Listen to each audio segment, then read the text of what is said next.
It's gonna blow so good. Feels validating, right? A mother's instinct knows when something's not right. We knew these things all along. Alicia Johansson and Fred Thornton wondered why the Washington County Department of Human Services worked so hard to keep their son Carter away from them.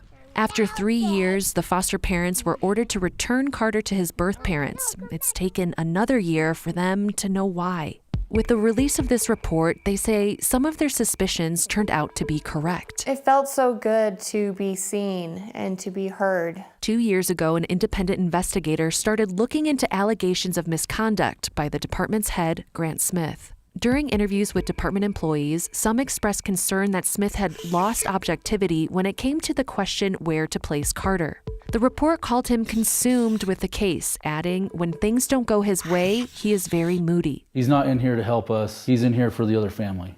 That's how I'd always feel. Yes, the public does need to be made aware. Aware that it is believed by some employees in the office that the child was promised to the foster parents from day one. We already had a pretty general idea what was going to be in the report, but what do we do with that information? Employees felt Smith wasted money on this case. Thousands of dollars have been spent that should have been used instead on other families in the county.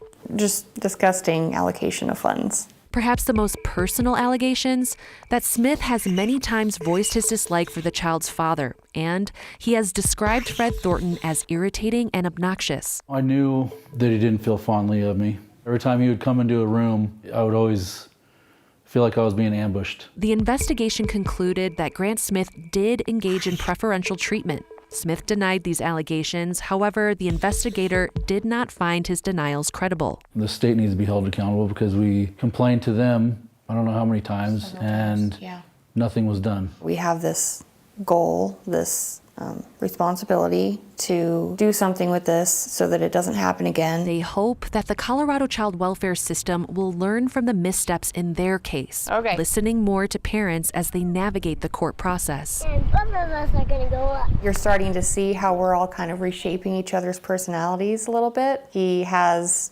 our sense of humor, and he... Just imagining how life would be without him, because if it would be if it'd be the other way around, we'd never see him. He'd be gone. Their instincts knew all along that Carter belonged with them. He's a mama's boy. I worked hard for that. Yeah, you did. This report's findings saw that Grant Smith violated the Washington County Code of Ethics. Grant Smith says that in his position, he, quote, lacked any legal authority to influence decisions regarding Carter's fate within the legal system, end quote. Neither the commissioner nor the state CDHS replied to our request for an explanation of their involvement with this case. With photojournalist Anna Hewson, Courtney Yoon, 9 News.